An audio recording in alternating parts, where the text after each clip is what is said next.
Exercise 6.1 में ही question 6 से लेकर 8 तक में क्वेश्चन में करना क्या है, क्वेश्चन 6 से 8 तक में वो ये रहा है कि for what value of lambda, lambda की किस वैल्यू के लिए जो गिवन इक्वेशंस हैं वो पेयर ऑफ लाइंस को रिप्रेजेंट करेंगी। जो इक्वेशन है वो general equation of second degree in 2 variables है, और अगर general equation of second degree in 2 variables हो तो हमें पता है वो लाइंस के पेयर को रिप्रेजेंट करती है इफ़ ये वाला डिटर्मिनेंट इक्वल टू 0 हो। तो ये पेयर ऑफ लाइंस को रिप्रेजेंट करेगी अगर इससे बनने वाला ये डिटर्मिनेंट इक्वल टू 0 आ जाए। इस इक्वेशन को जनरल इक्वेशन से कंपेयर करते हैं, A H G B F C की वैल्यूज़ मालूम करते हैं और इस डिटर्मिनेंट को इक्वल टू 0 ले लेते हैं। पेयर ऑफ लाइंस कब बनेगी? अगर ये डिटर्मिनेंट 0 हुआ। तो चूँकि उसने कहा है मालूम करें लैम्डा अगर लाइंस रिप्रेजेंट हो रही हैं, अगर लाइंस बन रही हैं तो कंफर्म है कि उस सूरत में ये डिटर्मिनेंट 0 है। इसको इक्वल टू 0 लेंगे, सिंप्लीफाई करेंगे, लैम्डा मालूम करेंगे। तो सबसे पहले तो हम ए एच जी एफ सी मालूम करते हैं। जो हमारे पास एक्स स्क्वायर का कोफिशिएंट होता है वो ए होता है, ए की वैल्यू यहाँ लैम्डा हो गई। वाई स्क्वायर का कोफिशिएंट जो है वो बी होता है, तो बी की वैल्यू हमारे पास 12 हो गई। एक्स वाई का जो कोफिशिएंट है वो 2h है, यहाँ पर -10 है, 2h की वैल्यू -10, तो h की वैल्यू 2 से डिवाइड कर लें, -5 आ गई। 2g किसका कोफिशिएंट है? जी बिल्कुल सही, x का कोफिशिएंट 2g है, यहाँ पे x का कोफिशिएंट 5 है, तो 2g 5 हो गया और 2 से डिवाइड कर दें तो g की वैल्यू 5/2 आ गई। जो y का कोफिशिएंट है वो 2f होता है, यहाँ -16 है, 2f -16, तो f की वैल्यू जी 2 से डिवाइड कर लें, -8 आ गई। और कांस्टेंट टर्म c है, c यहाँ पर कांस्टेंट टर्म जो है वो -3 है। ये मेरे पास values a b h g f c की आ गई हैं। पेयर ऑफ लाइंस बनेगी कब? अगर डिटर्मिनेंट 0 हुआ।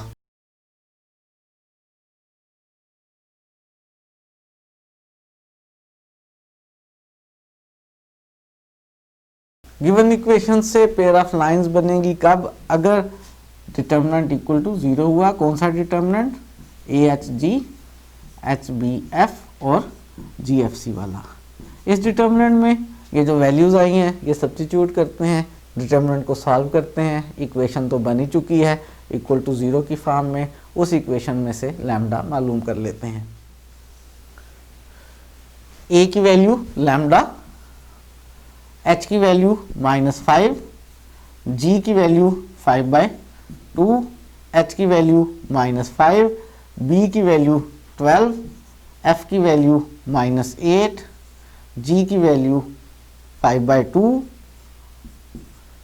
f की वैल्यू -8 और c की वैल्यू -3।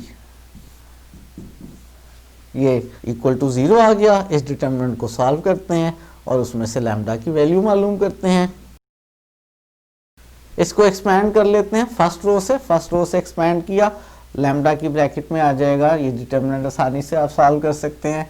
माइनस का 36, माइनस फार्मूले का 64 और फिर माइनस फार्मूले का डिटर्मिनेंट वाला एलिमेंट -5 और इसके ब्रैकेट में आ जाएगा ये रो, ये कॉलम छोड़ के बाकी डिटर्मिनेंट को एक्सपैंड करेंगे तो 15 माइनस और प्लस हो जाएगा और 20 आ गया। और फिर प्लस फार्मूले का 5/2 और 5/2 की ब्रैकेट में आ जाएगा हमारे पास 40 - 30 और ये इक्वल है किसके? 0 के। इसको सिंप्लीफाई करना है, लैम्डा इसमें से मालूम कर लेना है हमने। ये हो जाएगा माइनस का 100, ये माइनस माइनस प्लस हो जाएगा। 15 और 20 को ऐड करेंगे तो 35 हो जाएगा। 35 को 5 से मल्टीप्लाई करेंगे तो 175 हो जाएगा। ये 10 आ जाएगा, 10 को 2 से डिवाइड करेंगे तो 5 हो जाएगा और 5 5 25 हो जाएगा। ये जो मेरे पास 100 -100 लैम्डा है इसको राइट पर ले जाता हूँ, लेफ्ट पर मेरे पास रह जाएगा ये दोनों ऐड होके 200, राइट पर जाकर ये प्लस का हो गया। मुझे लैम्डा मालूम करना है, क्या करूँगा? 100 से इसको डिवाइड कर दूँ, आसान सी बात है, मेरा ख्याल है कोई मुश्किल मसला नहीं है। तो लैम्डा की वैल्यू मेरे पास कितनी आ गई? 2 आ गई। जल्दी से एक फिर ओवरव्यू कर लेते हैं इस क्वेश्चन का। हमें क्वेश्चन 6 से 8 में मालूम करना है लैम्डा। गिवन ये है कि कब मालूम करना है, इस रिस्ट्रिक्शन के साथ मालूम करना है कि given equation pair of lines को रिप्रेजेंट करती है। इस गिवन इक्वेशन को हमने स्टैंडर्ड इक्वेशन से कंपेयर करके AHGFC मालूम किए हैं, और ये लाइंस के पेयर को कब रिप्रेजेंट करेगी, जब ये वाला डिटरमिनेंट इक्वल टू 0 होगा। इस डिटरमिनेंट में हमने AHGBFC की वैल्यूज़ पुट की हैं और सिंप्लीफाई करके लैम्डा की वैल्यू मालूम कर ली है। एक्सरसाइज 6.1 में ही क्वेश्चन नंबर 9 से 13 तक में करना क्या है, एंगल मालूम करना है between each of the following pair of lines. उसने कह दिया है यानी कंफर्म है कि इससे पेयर ऑफ लाइंस बन रही हैं, हमें चेक नहीं करना, क्योंकि ये वर्डिंग उसकी कह रही है कि between the following pair of lines, यानी पेयर ऑफ लाइंस बन रही हैं, हमें सिर्फ उनके दरमियान बनने वाला एंगल मालूम करना है। और जब हमने सेकंड डिग्री की मोस्ट जनरल इक्वेशन को स्टडी किया था और पेयर ऑफ लाइंस हमने कहा था बनेंगी, तो उस सूरत में हमने एंगल का फार्मूला ड्राइव किया था कि अगर लाइंस के दरमियान एंगल थीटा है तो टेंजेंट थीटा का फार्मूला है 2 square root of h square minus AB over a plus b। अगर मुझे इससे बनने वाली पेयर ऑफ लाइंस के दरमियान एंगल मालूम करना है तो मुझे ख़ास तौर पे ज़रूरत है इस फार्मूले में h की, a की और b की। इसके अलावा बाकी कोफिशिएंट्स भी होते हैं, लेकिन उन कोफिशिएंट्स की मुझे यहाँ ज़रूरत नहीं है। यहाँ पर एक्स स्क्वायर के साथ जो है वो हमारे पास a है, एक्स स्क्वायर के साथ a इस वक्त 1 है, एक्स वाई के साथ जो है वो 2h है, और एक्स वाई के साथ जो है हमारे पास यहाँ पर जो सब कुछ है एक्स वाई के साथ जो है वो एक तो ये हमारे पास माइनस का 2 है, और ये टेंजेंट थीटा, ये सारा का सारा किसके साथ है, एक्स वाई के साथ है। ये सारा का सारा एक्स वाई के साथ है, तो बेसिकली हमारे पास जो 2h की वैल्यू होगी वो एक्स वाई का कोफिशिएंट होगा सारा का सारा, चाहे ये एक्स वाई के बाद लिखा हुआ है -2 थीटा, आप इसको आर्डर में कर सकते हैं। ये हमारे पास 2h की वैल्यू आ गई, इसको 2 से डिवाइड कर दें तो h हमारे पास आ गया माइनस टेंजेंट थीटा। और जो हमारे पास वाई स्क्वायर का कोफिशिएंट होता है वो b होता है, और b की वैल्यू हमारे पास यहाँ पर वाई स्क्वायर का कोफिशिएंट -1 है। हमने a, h और b मालूम कर लिए हैं, इन्हीं की ज़रूरत है, g, f और c की हमें ज़रूरत नहीं है। इस फार्मूले में पुट करके एंगल निकाल लेते हैं। लाइंस के दरमियान एंगल का नाम हमने थीटा रखा था, लेकिन एक थीटा रकम में पहले से मौजूद है, तो ऐसा करता हूँ मैं लाइंस के दरमियान एंगल का नाम फ़र्ज़ करें अल्फ़ा कह लेता हूँ। मैंने सपोज कर लिया कि लाइंस के दरमियान एंगल अल्फ़ा है, तो टेंजेंट अल्फ़ा का फार्मूला हमारे पास मौजूद है, क्या है 2 square root of h square minus AB over a plus b। इसमें वैल्यूज़ पुट करता हूँ, 2h का स्क्वायर, h मेरे पास माइनस टेंजेंट थीटा है, इसका स्क्वायर लिया तो टेंजेंट स्क्वायर थीटा हो गया, माइनस a मेरे पास 1 है और b जो है वो -1 है, और नीचे 1 प्लस और b की जगह -1। डिनोमिनेटर में क्या आ गया भला, डिनोमिनेटर में तो 0 आ गया, और यहाँ 0 आ जाए तो हम कहते हैं लाइंस के दरमियान जो एंगल है वो 90 का है, लाइंस आपस में परपेंडिकुलर हैं। यहाँ से हमने कंक्लूजन ड्रा किया कि जो लाइंस के दरमियान एंगल है वो 90 का है, परपेंडिकुलर लाइंस हैं। और अगर आप इस फार्मूले में पुट करने से पहले ही नोट कर लें कि ये a और b जो है हमारे पास ऐसे हैं कि इनका सम किसके इक्वल आ रहा है, 0 के इक्वल आ रहा है, तो आपको फार्मूला भी लिखने की ज़रूरत नहीं है। आप डायरेक्ट कह सकते हैं कि चूंकि a plus B equal to 0 है, इसका मतलब है जो लाइंस बन रही हैं उनके दरमियान एंगल 90 डिग्री का है। एक क्वेश्चन और हल कर लेते हैं इसी तरह का, क्वेश्चन नंबर 13 है हमारे पास। फिर हमने पेयर ऑफ लाइंस के दरमियान एंगल ही मालूम करना है, तो एंगल मालूम करने के लिए हम सबसे पहले क्या करेंगे, AH और B की वैल्यूज़ मालूम करेंगे। एक्स स्क्वायर का कोफिशिएंट a है, a यहाँ पर 6 हो गया, एक्स वाई का जो कोफिशिएंट है वो 2h है, वो यहाँ पर 1 है, तो h की वैल्यू 1/2 हो गई। वाई स्क्वायर का जो कोफिशिएंट है वो हमारे पास b है, वाई स्क्वायर का कोफिशिएंट -1 है, b की वैल्यू -1 हो गई। बाकी आगे आप GFC भी कैलकुलेट कर सकते हैं, लेकिन मैं नहीं कर रहा। क्यों नहीं कर रहा, क्योंकि मुझे निकालना है एंगल, और एंगल निकालने के लिए मुझे सिर्फ h, a और b काफ़ी हैं। तो इन लाइंस के दरमियान एंगल थीटा ज्यूम कर लेते हैं और उसका फार्मूला लगाकर थीटा कैलकुलेट कर लेते हैं।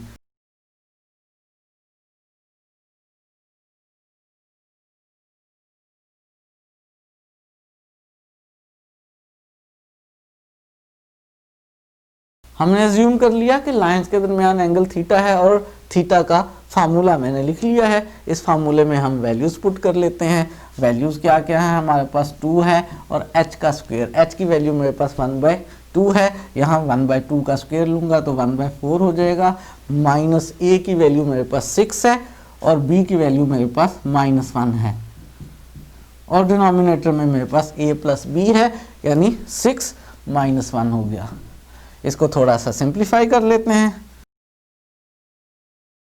स्क्वायर रूट के नीचे अगर मैं 4 एलसीएम ले लूं तो ये 1, ये माइनस माइनस प्लस हो जाएगा और 4 6 जा 24 हो जाएगा। डिनोमिनेटर में 6 - 1 5 हो गया। 4 का स्क्वायर रूट सॉल्व होकर 2 आ जाएगा और वो 2 इस बाहर वाले 2 से कैंसिल हो जाएगा। 24 + 1 25 बन जाएगा और 25 का स्क्वायर रूट सॉल्व होके 5 आ जाएगा। तो ऊपर 5 आ गया, नीचे 5 आ गया और 5 ने 5 को काट डाला जी। 5 5 से कैंसिल हो गया और हमारे पास क्या आ गया, हमारे पास 1 आ गया। और याद है कौन से एंगल का टेंजेंट लें तो 1 आता है, बिल्कुल सही कह रहे हैं आप। 45 डिग्री का टेंजेंट जो है वो 1 होता है, या कह लें π/4 का टेंजेंट 1 होता है। तो मेरे पास लाइंस के दरमियान एंगल निकल आया कितना, 45 डिग्री। एक्सरसाइज 6.1 का ही एक क्वेश्चन और कर रहे हैं। क्वेश्चन नंबर 14 है। इस क्वेश्चन में उसने हमें दी हुई है एक सेकंड डिग्री की जनरल इक्वेशन। शो ये करना है कि ये जनरल इक्वेशन से रिप्रेजेंट हो रही है पेयर ऑफ लाइंस, एक काम। और प्रूव ये करना है कि ये जो पेयर है लाइंस का टुगेदर विद कोऑर्डिनेट एक्सिस, ये पेयर है लाइंस का, यानी 2 लाइंस हैं और कोऑर्डिनेट एक्सिस। कोऑर्डिनेट एक्सिस कितने होते हैं, वो भी 2 होते हैं, एक एक्स एक्सिस और एक वाई एक्सिस। तो टोटल हो गई 4 लाइंस, एक लाइंस का पेयर और एक कोऑर्डिनेट एक्सिस का पेयर। ये चारों मिलकर बना रही हैं रेक्टेंगल। ये बात हमने प्रूफ करनी है। और फिर लास्ट काम करना है कि एरिया ऑफ रेक्टेंगल मालूम करना है। तो टोटल 3 काम हमने करने हैं। सबसे पहले प्रूव ये करना है कि इससे पेयर ऑफ लाइंस बन रही हैं, फिर ये लाइंस का पेयर और कोऑर्डिनेट एक्सिस मिलकर बना रहे हैं रेक्टेंगल, दूसरा काम करना है। और तीसरा काम उस रेक्टेंगल का एरिया मालूम करना है। रेक्टेंगल कैसे बना रहे हैं, ये कैसे प्रूफ करेंगे, ये आप सोचते रहें, फिर मैं बताता हूँ आपको। पहले मैं इसको प्रूफ कर देता हूँ कि ये इससे पेयर ऑफ लाइंस बन रही हैं। पेयर ऑफ लाइंस अगर बन रही हैं तो हम इसको कंपेयर करते हैं स्टैंडर्ड इक्वेशन से। इक्वेशन इस वक्त हमारे पास क्वेश्चन में जो है वो 16x - 6x + 8y - 3 = 0 है। स्टैंडर्ड इक्वेशन से कंपेयर करके हम a, b, h, g, f, c मालूम करते हैं। और पेयर ऑफ लाइंस के लिए हमें याद है पेयर ऑफ लाइंस कब होती हैं, जब a, h, g, h, b, f और g, f, c वाले डिटर्मिनेंट का आंसर 0 आ जाए। तो चेक करते हैं ऐसा है या नहीं। x² का कोफिशिएंट a होता है, यहाँ पे x² नहीं है तो x² का कोफिशिएंट a 0 हो गया। y² का कोफिशिएंट b होता है, वो भी यहाँ पर नहीं है, b 0 हो गया। xy का कोफिशिएंट जो है वो 2h होता है, यहाँ xy के साथ 16 है तो 2h 16, यानी h की वैल्यू हमारे पास 8 आ गई। और x का कोफिशिएंट जो है वो 2g होता है, यहाँ पर ये -6 है, 2g -6 तो g की वैल्यू मेरे पास -3 आ गई। जो y का कोफिशिएंट है वो 2f होता है, यहाँ पे y का कोफिशिएंट 8 है तो 2f हमारे पास 8 और 2 से डिवाइड करने पर f की वैल्यू 4 हो गई। और कांस्टेंट टर्म जो होती है वो c होती है, c यहाँ पर कांस्टेंट टर्म -3 है। हमने g, f और c की वैल्यूज़ मालूम कर ली हैं। इस डिटर्मिनेंट में पुट करके देखते हैं कि आंसर 0 आ रहा है या नहीं आ रहा।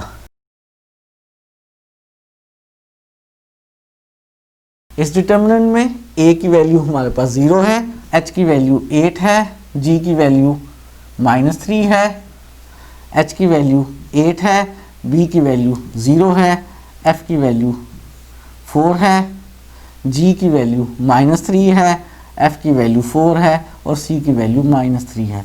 इस डिटर्मिनेंट को सॉल्व करते हैं और देखते हैं 0 आ रहा है या नहीं आ रहा। फर्स्ट रो से एक्सपेंड कर लेता हूँ तो 0 के साथ तो जो डिटर्मिनेंट आएगा मल्टीप्लाई होकर 0 हो जाएगा। फिर -8 की ब्रैकेट में हमारे पास आ जाएगा -24 + 12 और फार्मूले का प्लस और ये वाला -3 माइनस हो जाएंगे। -3 की ब्रैकेट में आ जाएगा मेरे पास 32 - 0। डिटर्मिनेंट सॉल्व करना आसान काम है, मेरा ख्याल है मेरे ज़्यादा ज़ोर लगाने की ज़रूरत नहीं है, आप आसानी से खुद सॉल्व कर सकते हैं। -24 + 12 माइनस का 12 हो जाएगा और 12 को 8 से मल्टीप्लाई करेंगे तो -- 1 तो प्लस हो जाएगा और 96 हो जाएगा और ये वाला मल्टीप्लाई होके माइनस का 96 आ गया और प्लस के 96 ने माइनस के 96 को काट डाला और कितना आ गया आंसर 0। और 0 आंसर आने का क्या मतलब हुआ कि गिवन इक्वेशन से क्या बन रहा है, पेयर ऑफ लाइंस बन रही हैं। एक काम हमने कर लिया, ये शो कर लिया कि पेयर ऑफ लाइंस बन रही हैं। दूसरा काम मैंने आपको सोचने के लिए कहा था और वो काम ये था कि ये जो लाइंस का पेयर है और जो कोऑर्डिनेट एक्सिस हैं यानी टोटल 4 लाइंस हो गई, ये 4 लाइंस मिलकर एक रेक्टेंगल बना रहे हैं। याद है रेक्टेंगल किस तरह की फिगर होती है? रेक्टेंगल जो है वो 4 साइडेड फिगर होती है जिसकी दो साइड्स जो हैं वो आपस में पैरेलल होती हैं। ये 2 साइड्स पैरेलल हैं जिन पर मैंने सिंगल क्रॉस डाला है और ये 2 लाइंस आपस में पैरेलल हैं और साथ में जो एंगल है वो भी कितना है इनके दरमियान 90 डिग्री का। तो ये हमारे पास एक रेक्टेंगल बन रही है। अब हमारे पास इस इक्वेशन से बनने वाला लाइंस का पेयर और कोऑर्डिनेट एक्सिस से मिलकर रेक्टेंगल बननी चाहिए, ये उसने कहा है। कैसे प्रूव हो पाएगा कि हाँ इनसे रेक्टेंगल बन रही है? कोऑर्डिनेट एक्सिस तो हमारे पास ये हैं, ये एक्स एक्सिस है और ये वाई एक्सिस है। किस तरह की लाइंस आएंगी हमारी इससे बनने वाली कि ये 2 लाइंस और वो 2 लाइंस मिलकर रेक्टेंगल बनाएं? एक ऑब्वियसली एक्स एक्सिस के पैरेलल होनी चाहिए और एक को वाई एक्सिस के पैरेलल होना चाहिए। अब ये हमारे पास जो फिगर बन गई है ये किस तरह की है? ये एक रेक्टेंगल है। अगर इससे निकाली गई जो लाइंस का पेयर है वो उनमें से एक एक्स एक्सिस के पैरेलल हुआ और एक वाई एक्सिस के पैरेलल हुआ तो चारों लाइंस मिलकर क्या बनाएंगी? एक रेक्टेंगल बनाएंगी। इससे मैं मालूम करता हूँ अब वो लाइंस और देखता हूँ क्या वो वाकई ही एक्स और वाई एक्सिस के पैरेलल हैं या नहीं हैं। अगर हैं तो फिर कंफर्म हो जाएगा कि ये लाइंस का पेयर और कोऑर्डिनेट एक्सिस मिलकर क्या बना रहे हैं? एक रेक्टेंगल बना रहे हैं। तो इससे मालूम करने लगा हूँ लाइंस। कैसे मालूम की थी पहले हमने लाइंस? जी, इस तरह की इक्वेशन को हमने अब सॉल्व करना है और लाइंस मालूम करनी है। मैंने 2 तरीक़ों से लाइंस मालूम की थी। अगर फैक्टर्स बन जाएं तो आसान बात है, फैक्टर्स बना लें। अगर ना फैक्टर्स बने तो फिर या तो x में उसे क्वाड्रेटिक बना के क्वाड्रेटिक फार्मूले से सॉल्व कर लें या y में क्वाड्रेटिक बनाकर क्वाड्रेटिक फार्मूले से सॉल्व कर लें। यहाँ देखते हैं, यहाँ अगर आप गौर करें फर्स्ट 2 टर्म्स में से कॉमन आ रहा है। कितना कॉमन आ रहा है? 2x। अंदर आ जाएगा 8y - 3 और इन 2 टर्म्स में से भी हमारे पास कॉमन आ रहा है क्या? परेशान ना हो, आप 1 कॉमन लिख लें। 8y - 3 = 0 और दोनों ब्रैकेट सेम बन गई हैं। आप लिख सकते हैं 8y - 3 × 2x + 1 और जब भी प्रोडक्ट 0 है तो आइदर फर्स्ट फैक्टर 0 है और सेकंड फैक्टर 0 है। 8y - 3 को 0 लिया, ये हमारे पास एक लाइन आ गई। 2x + 1 को = 0 लिया, ये हमारे पास दूसरी लाइन आ गई। क्या ये लाइंस एक्स एक्सिस और वाई एक्सिस के पैरेलल हैं? जी बिल्कुल हैं। आप चाहें तो इनकी शेप थोड़ी सी चेंज कर सकते हैं। ये जो पहली लाइन है इसमें से 3 राइट पर ले जाएं और 8 से डिवाइड कर दें तो पहली लाइन मेरे पास बन गई y = 3/8 और y की वैल्यू 3/8 कहाँ आएगी? y की वैल्यू 3/8 जो है एक्स एक्सिस से अबव आएगी, यहाँ कहीं ये स्ट्रेट लाइन बनेगी एक्स एक्सिस के पैरेलल। और इसको सॉल्व करें इसी तरह से 1 को उधर ले जाएं, माइनस हो गया, 2 से डिवाइड कर दें तो x हो गया -1/2 और x -1/2 कहाँ आएगा? इधर लेफ्ट साइड पे आएगा। ये दूसरी लाइन एक्स एक्सिस के पैरेलल है, यहाँ पे x = -1/2 वाली लाइन बन गई। ये मेरे पास y = 3/8 वाली लाइन बन गई और फाइनली ये मेरे पास रेक्टेंगल बन रही है। वो जो मैंने पहले रफली बनाई थी वो मेरे पास rectangle according to given information rectangle नहीं बनी है। तो इस क्वेश्चन के लिए ये मेरे पास रेक्टेंगल बन गई है, प्रूव हो गया है। सेंटेंस लिख देते हैं, क्योंकि ये लाइंस जो हैं वो कोऑर्डिनेट एक्सिस के पैरेलल हैं, इसलिए ये लाइंस और कोऑर्डिनेट एक्सिस मिलकर एक रेक्टेंगल बना रहे हैं।